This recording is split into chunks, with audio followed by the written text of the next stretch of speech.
The time has come. Rainbow Six Siege vs Valorant, the rising shooter versus EV shooter. These both games have similarities of being a hero shooter, and I guess it's a perfect time to make a video about it, cause Rainbow Six Siege right now is in the best state. And also recently it gained a lot of attention from every community, and we know why and because of whom. And Valorant already built its own ground for the previous 4 years, and still nobody made a video comparison, even if their gameplay is different compared to each other. So what game would be better for your brain? Let's go straight to the video. Unreal sound effects. When I first hopped into Valorant, I already had experience from my beloved CSGO, which made it easier to integrate to the game. Back in the day, Valorant was unique in its characters and abilities. Open up the sky! Everybody tried to learn what ability does, and it was fun to play. But playing more frequently, players got good and used to abilities. Plus, this game is more oriented for the casual player, so every mechanical aspect in the game was simplified, and everybody could learn the game fast. But Rainbow Six Siege did actually hit differently. For the first time I played this game, I couldn't understand a damn thing. Even having experience from other FPS games, I was so lost. What is this building? Where the should I go? What to watch? And yeah, there's no minimap in the game, and it actually makes navigation a bit rough. You will have no idea where the enemy could come, what is scanning you, what is blowing you. All friendlies have been eliminated.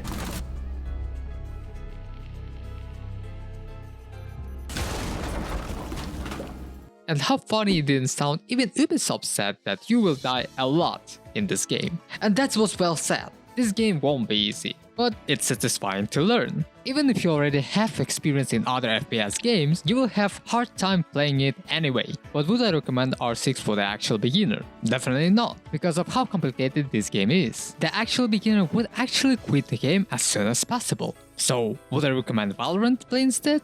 No, play CS2, it's much better. Joke aside, I would recommend Valorant to a person with zero experience in FPS, because it's much more beginner-friendly game and you will have a basic understanding of the shooter a lot faster. But anyway, I highly recommend you to play Tom Clancy Rainbow Six Siege if you already have experience in FPS. That unique experience is something.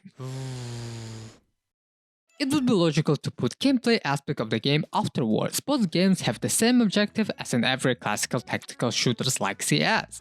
Killing every opponent in the game, plant or defuse the objective, secures win in the round. The only uniqueness Valorant has its characters and abilities, and I do like that fact. Abilities are more about creativity. Even if Valorant is easy from the start, the game with abilities add more unique movements. And when the game is easier to understand, you are much more flexible with your decision making, and abilities can help you with that. R6 also works the same way as Valorant, with a wide range of characters with their own unique gadget and ability. But it's a bit harder to utilize abilities in R6 rather than Valorant. Valorant makes feel easy. If you already used it once, you will have an idea to how to use it properly. But despite having the same objective as in Valorant and CS, Rainbow Six Siege has unique mechanics like destruction. It's literally a sandbox game. You could destroy a softball to make a rotation between both plants, make a footholds, headholds, and even destroy the ground to play vertically. It creates much more opportunity to create the different setups and play it much more creative. It adds much more uniqueness to the game and even for every round. And what makes R6 even cooler is that you can change the character before every round. This allows everyone to adapt to different picks and also gives more flexibility to play. In one game you could play 9 different characters. And what I also like is that all characters have a decent alternative to their role. So every character in Siege is usable and nobody is left behind. For example, there's a hard breacher role in the game and they can breach reinforced walls. Thermite is a main example of a hard breacher, and his gadget allows to open the big hole in the wall. But he is bad at opening multiple hatches and even the walls. So there's a Hibana that can breach multiple hatches at the same time. She can also breach from the safe range.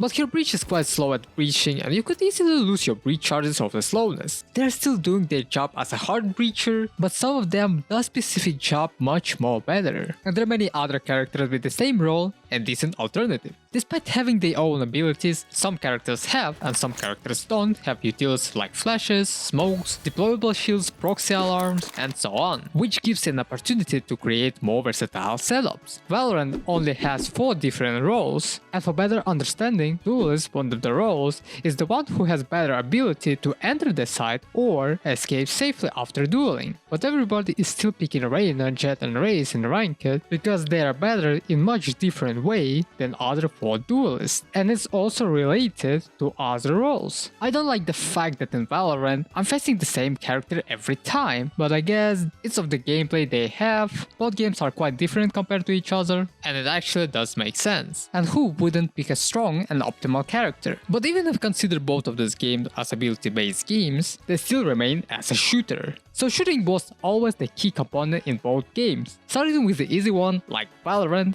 without any struggles you can learn to shoot easily. Every gun feels easy to control and they act responsibly. Like I said, Valorant is more casual based game and that's why guns are more responsive and easy to control. Talking about R6, first of all, every gun have different fire rate. And due to this reason, sometimes it's hard to control recoil, but not that hard, because the spray pattern on every gun are almost similar. And this is a matter of time how fast you will use to it. But what could help you with controlling recoil or even upgrading your weapon is a gun's modification. There are tons modifications like lasers, which reduce ADS time, creeps, barrels, that could reduce your recoil and upgrade your weapon. Everybody can choose on their own what will be better for them based on their feelings. And despite that, I also like this feeling that if you hit a headshot, it's an instant kill no matter what, even at long range or even with pistol. But without any movements, shooting is quite useless. So movement is also a key. Valorant has poor movements and everybody knows that. If you compare movements in CS, to be able to shoot straight, you need to stop before shooting. In order to do that, you need to strafe to stop the player model. In Valorant, it's so simplified that I could just release a movement key and it will stop the model instantly. Still, we need to remember that Valorant was made for the casual players, so it makes sense that everything in this game is quite simple. R6 movements is a bit complicated for the first time. You'll be able to lean left or right, which gives you an opportunity to hold or pick different angles. And also sprint, crouch, running, and you will have no idea how to utilize it properly. But only by time and learning hard, you will be able to feel comfortable controlling the character. And when you master the movement, the game becomes much more satisfying. And I guess if you train your movements, knowledge and aim in R6 more, the more rewarding it is. Oh baby, now we talk. Okay, skins in Valorant do actually fit the universe very well, and I would lie that I don't like them. And the same way I could say about R6 skins. In Rainbow Six Siege, I understand that I have a chance to get a free skin from the pack. But also every skin looks different compared to each other. Even shop skins look decent and they look really awesome. And in Valorant you can acquire skin only by buying it. And the payment system in Valorant is f***ing greedy. I don't know who is this piggy from the Riot invented that but this guy's probably got raised by the Riot. You're buying not a full skin from the shop, instead it is a demo gun with no effects at all. And to buy effects for your skins you need to pay real money additionally or play the game to gain radiant points, which you will not get a lot. Not only that, R6 recently added a marketplace. It's still in development, but nowadays you could sell your items from your inventory. Unfortunately, you can't convert it to real money, but hey, you can buy a new skin by just selling an items. And even buy skins with yellow currency.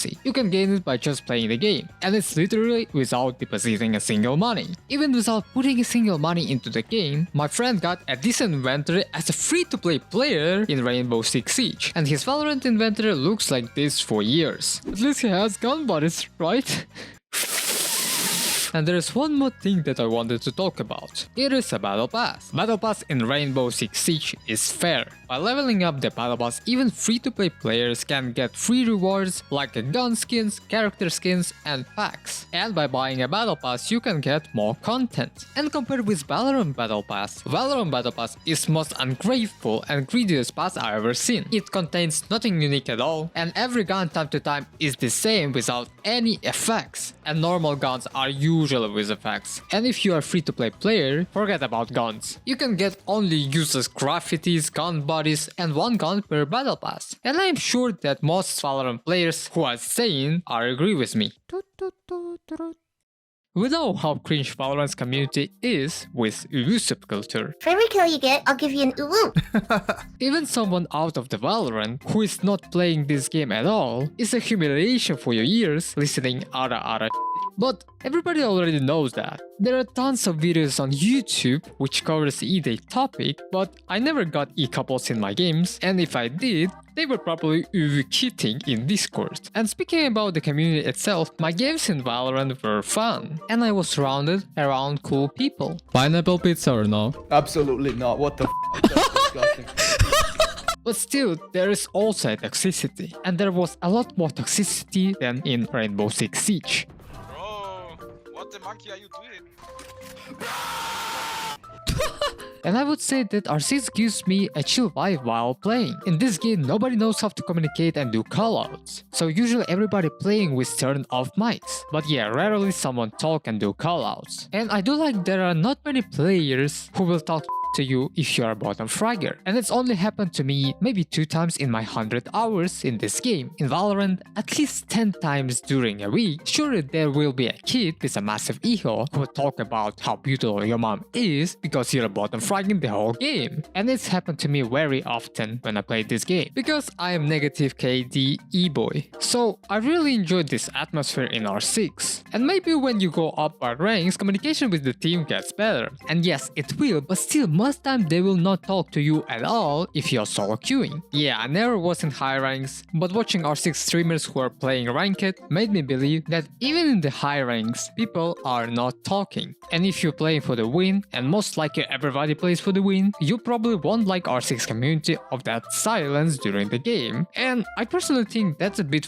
up for competitive game where communication is the key. But playing Valorant doesn't give me any joy because of the toxic behavior players have. But I guess players in Valorant gives more competitive vibe rather than in R6. I freaking love Sentence. I'm a fan of esports. And I do like watch professionals play the game properly and with discipline. And esport is able to give me that feeling of outplaying perfection. They're utilizing the game mechanics so well that you could learn it from them and do it in regular ranked matches. So if we move aside tier 2 and tier 3 scenes, Valorant tier 1 games looks chaotic. Let's rush the bomb site. Blue wall. Oh my god, that page up. Raining smoke. Nami ult. I don't know what that is. Nasus E all over the site. Incoming nukes. Nukes dropping down. Wall. Pushing over the rocket with rocket launcher flying over. Insane splash grenade. Fucking laser beam from the sky. This guy can't see anything. He sees blue. This guy sees yellow. He sees something. He's flashed. This guy peeks. A kill. I can see. I can't see. This guy's casting a spell. More smokes. More rain. More lasers from the sky. Green. This guy's a dog. Sniper. And then the site's taken. They're on another level with their gameplay, and it's more like Overwatch's gameplay rather than precise gunplay. more agents and maps coming out, and games becoming more chaotic and creative. And I love to see pros just spamming their abilities, but it was surely planned, and it looks so ergonomic to watch this. Talking about R6, I don't know why, but it will be my personal preference. I do like esports Rainbow Six Siege much more than Valorant's. I love how pros play the game, have different setups because of how sandbox this game is. It gives even more opportunities to play, and what I see what pros do in R6 made me believe that R6 is my second favorite esport game, versus CS obviously. And the factor of changing the character before every round made me biased towards esport in R6 even more. Games becomes much more unpredictable and much more dynamic. And in Valorant, as I said before, I hate when everybody plays the same character every time, and I don't blame pros for that. Also, what I see in Valorant makes me laugh. Players get fined for teabagging and trash talking. You get fined, of course. Fuck yeah, fun in video games. You're professionals. Meanwhile, R6.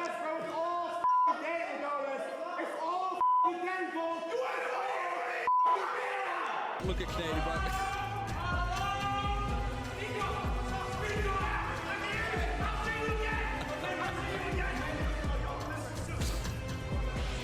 Even if you are saying Riot is trying to build a healthy community, they need to act like a professional. The word fun and enjoyment still exist. And I love to see when they're having a fun and giving some spikes in their trash talk. But for me personally, watching Valorant is not satisfying as R6, and I guess it's because it has a lot of similarities with CS. So R6 Pro games are very enjoyable because of the unique gameplay it has, which I'm not used to, and how versatile and dynamic this game is. And that's all. As a result, we see that I like R6 more than Valorant, but you can choose on your own what game will be better for you. If you look more for the casual game, easy to understand and with few mechanical aspects, obviously choose Valorant. Or if you want to play a game which is much different from other bomb plant FPS games and learn mechanical aspects much deeper, choose Rainbow Six Siege. I think both games shine in their own way, but if you don't want to eat right, it's better not to play Valorant at all. They're so ungrateful compared to Ubisoft. So yeah, thanks for watching. If you like the video, leave a like on the video and subscribe on my channel. I would appreciate it a lot. And yeah, see ya and bye bye.